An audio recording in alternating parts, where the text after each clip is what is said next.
સમાચારની શરૂઆત મહત્વના સમાચારથી તો હવામાન વિભાગ દ્વારા મહત્વની આગાહી કરવામાં આવી છે।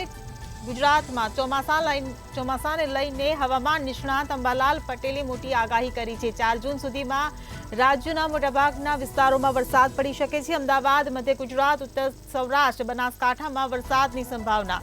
6 જૂન સુધી કેટલાક ભાગોમાં ગાજવીજ સાથે વરસાદની શક્યતા। તો 7 થી 15 જૂન રાજ્યમાં ગાજવીજ સાથે વરસાદની શક્યતા। તો હવામાન નિષ્ણાત અંબાલાલ પટેલની આ મોટી આગાહી। 18 થી 20 જૂન વચ્ચે મુંબઈ, મહારાષ્ટ્રમાં ભારે વરસાદની શક્યતા। ગુજરાતમાં 15 જૂન આસપાસ ચોમાસું બેસશે તેવું અનુમાન લગાવવામાં આવી રહ્યું છે। અમદાવાદ, મધ્ય ગુજરાત, ઉત્તર સૌરાષ્ટ્ર, બનાસકાંઠામાં ડસ્ટ સ્ટોર્મની પણ શક્યતા દર્શાવાઈ છે। તો 6 જૂન સુધી કેટલાક ભાગોમાં ગાજવીજ સાથે વરસાદ વરસશે। તો 7 થી 15 જૂનમાં રાજ્યમાં ગાજવીજ સાથે વરસાદ પડશે।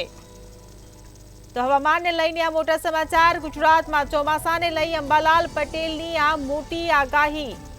4 જૂન સુધીમાં રાજ્યમાં આંધી વંટોળનું પ્રમાણ વધશે।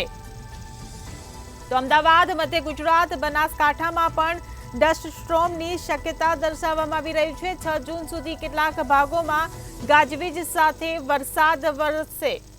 તો 7 થી 15 જૂનમાં રાજ્યમાં ગાજવીજ સાથે વરસાદ પડશે। તો અંબાલાલ પટેલની આ મોટી આગાહી।